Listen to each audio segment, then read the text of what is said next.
Hello and welcome to Stories and Poems. I'm your host, Amanda Scotney, the founder of Mind Shine Bright. Mind Shine Bright is a small publishing house based in Melbourne, Victoria, that publishes anthologies of contemporary poetry and fiction. We run writing competitions and we love to shine a bright light on writers and poets. This November, we'll be launching the Places Anthology, bringing together writers from across Australia and across the world. To prepare for this launch, we'll be highlighting some of the amazing writers and poets featured in Places Anthology. One of those is our featured writer today, Erini Loucaides.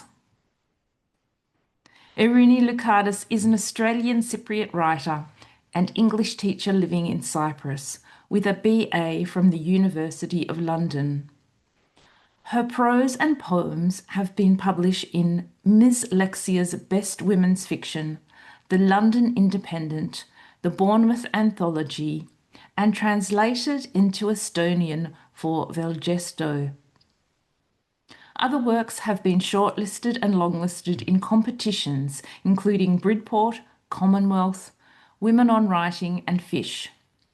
She is an Oxbelly Fiction Fellow and is the recipient of the Commonwealth Mentorship Program under Jennifer Makumbi. Sit back, relax, enjoy the chat, and remember to keep shining bright. Hello, I'm Amanda Scotney, and I'm bringing you the first ever Mind Shine Bright podcast, Stories and Poems. And today's podcast is all about places. We're speaking today with author Erini Loucaides about her prize-winning short story, Relentlessly Prismatic. Relentlessly Prismatic won the Mind Shine Bright 2026 Writing Prize. Hello, Erini from Cyprus in the morning. I'm here in Melbourne at night. What's the weather like over there? Oh, it's scorching season has begun. So it's bikinis for other people, and it's kind of retreat and withdrawal for me into air-conditioned rooms. And I'm a winter girl, storms, rain, thunder. So I'm envious of your weather now. Yes, well, it's a kind of day over here today where you go out in your warm, woolly winter coat and sun hat and sunglasses. So it's a little bit in between, but getting colder. Ooh, jealous. So, to kick off our conversation, I'm going to ask the very first question. What inspired you to write Relentlessly Prismatic? Well, it was two stories that eventually fused and became one, even though I didn't know it at the time. That's the beauty of writing. You just don't know how a story, well, you know how it begins, but you've got no idea when you rework it. That's the magic, I think. So the first story was a dentist who saw kinship with sanitation workers, that collect our refuse, because the dentist felt that they both clear the rot of society. The dentists do it on a very micro scale, and then the macro of the sanitation workers that go around our neighborhoods and clean our refuse. And but there was also envy towards them because they work at 4 a.m. under the stars, mobile, hopping on and off the sanitation truck, as opposed to the dentist and those harsh lights and hunched over, pretty, they've got not much room to move. And they've got to be very careful. So there's envy, but that story didn't really do anything.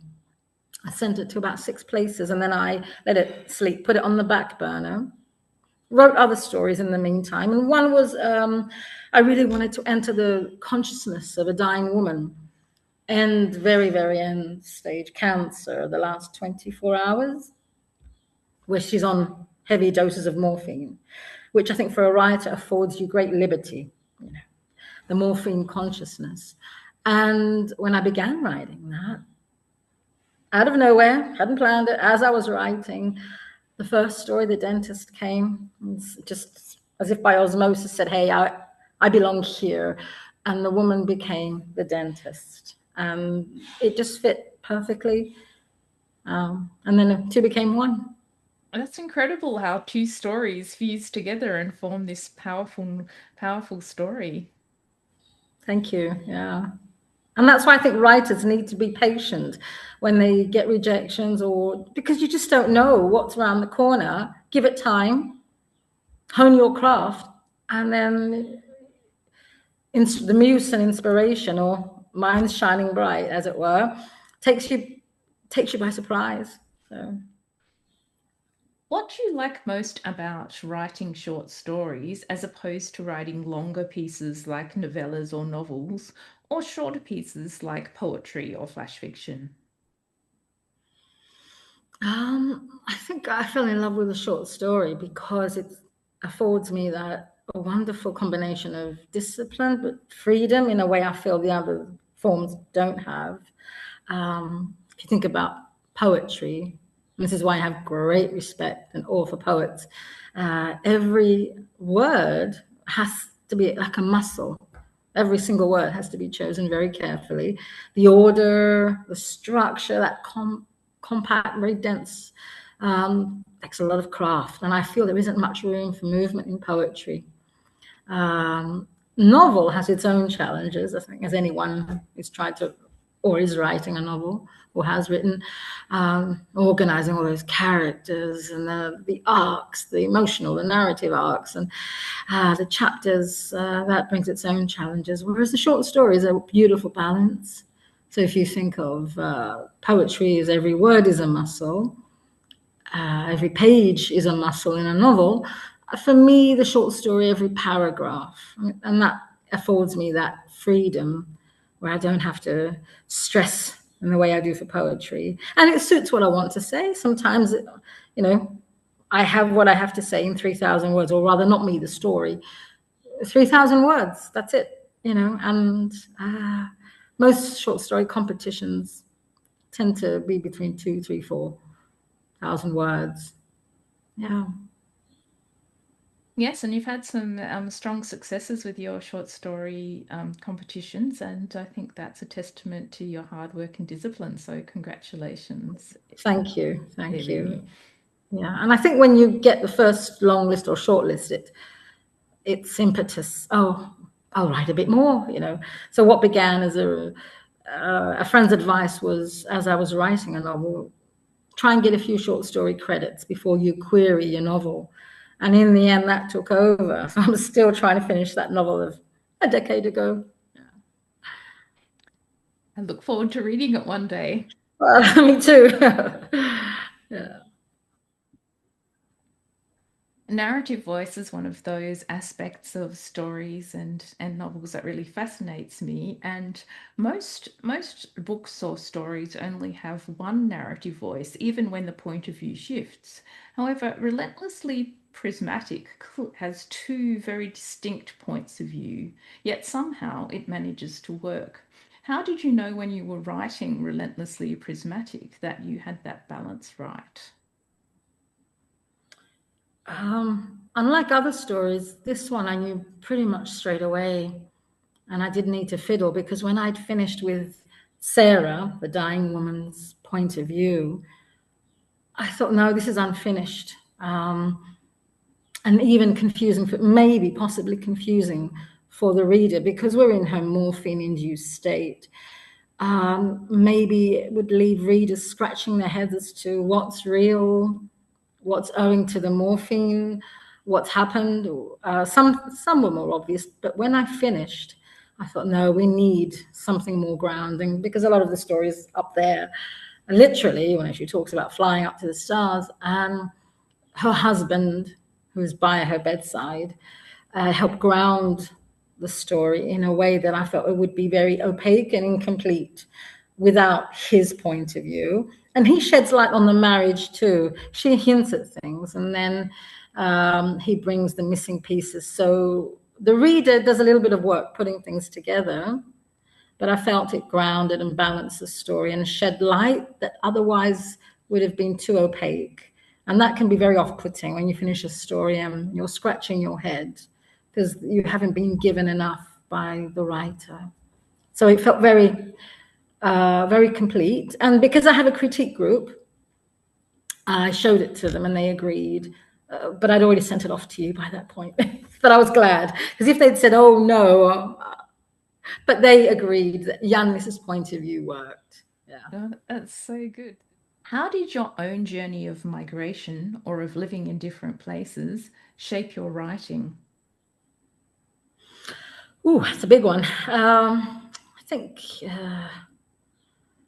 by the time I was 21, I'd lived in 3 very different countries. Australia, where I grew up, Sydney. And then I studied in London, UK. And then Cyprus, I went, where I decided to live. Very, very different places, geographically, culturally. And the Cypriot, obviously, because that's my heritage. And even in Australia, the Cypriot was very ingrained, I mean, we laugh about things like sushi mango, but, those kind of sketches are very much the way we were raised, even down to the slipper. They would come hurling at us across the room. And that actually was part of my story, and another story that I wrote. So the Cypriot culture, the diaspora, figures a lot in my stories. And then obviously going to England, if you think about the Relentlessly Prismatic, it's an English woman. And Cyprus was colonial, so we have a lot of the English influence. And I could see what would happen in marriages as well when an English woman married a Cypriot. And that was one of the inspirations for Relentlessly Prismatic. So watching the intermingling of cultures as well, as Australians married Cypriots, Indigenous, another story has an Indigenous Australian married to a Cypriot from the diaspora. So I was able to look at that because real life situations. And also I'm obsessed with ancient myth. And wherever I've lived, I go searching for the ancient ruins. So in Australia, we grew up with the dream time, even where Chalora, the name of where I grew up, is Indigenous Australian, and we grew up with the dream time. And then, how the kangaroo got its tail. Mr. Brown was a fantastic teacher. He was ahead of his time. And then in England, I'd go looking for the Druid stones, where the paths were, King Arthur in Wales, and obviously Cyprus, which is just ridiculous. You have an ancient ruin every 5 steps. It gets to the point where even the developers are like, oh no, not more ruins, just build over them. How many stone?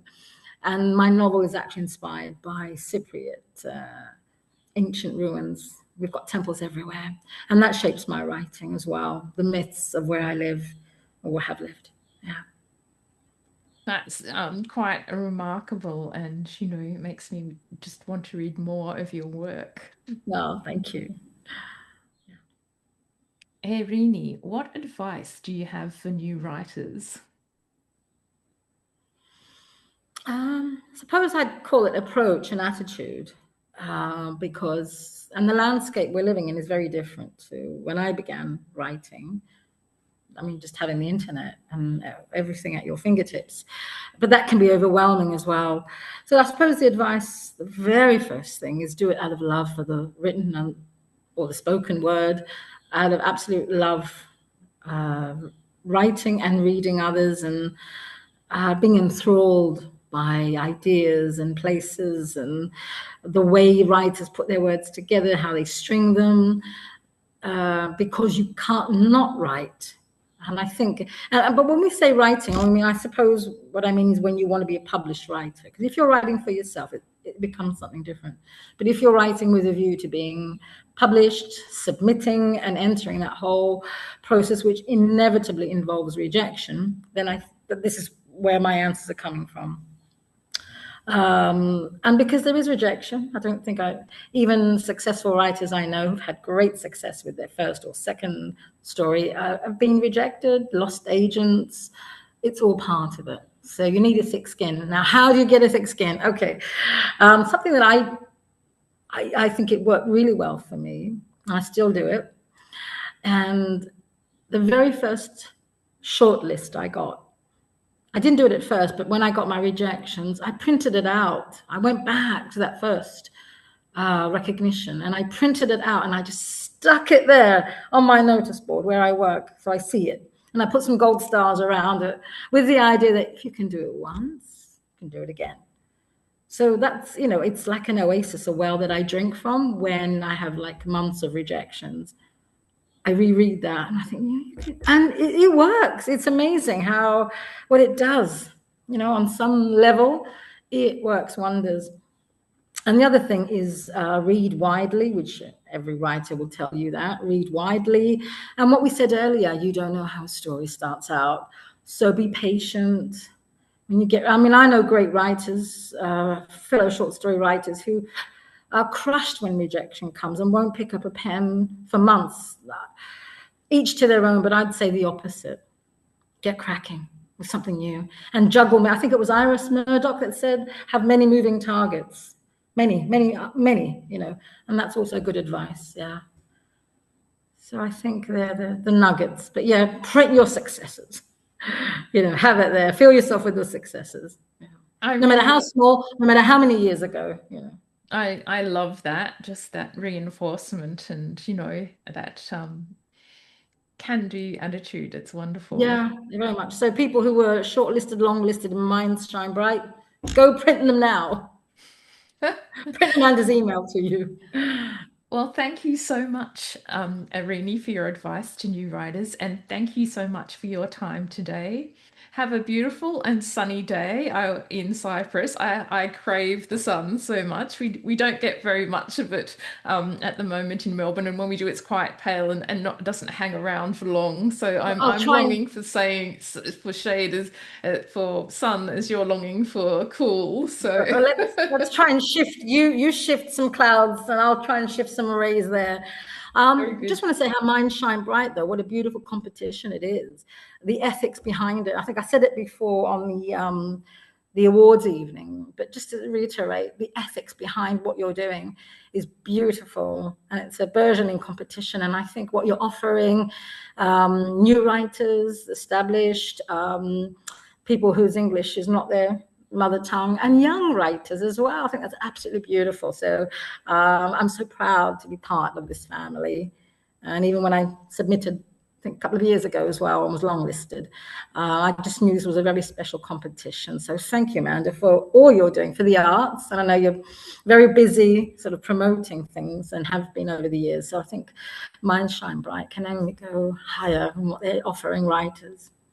So thank you. And thank you so much, Erini, for being the first face of the Places Anthology. Have a lovely day, and we'll chat again when we get closer to the launch.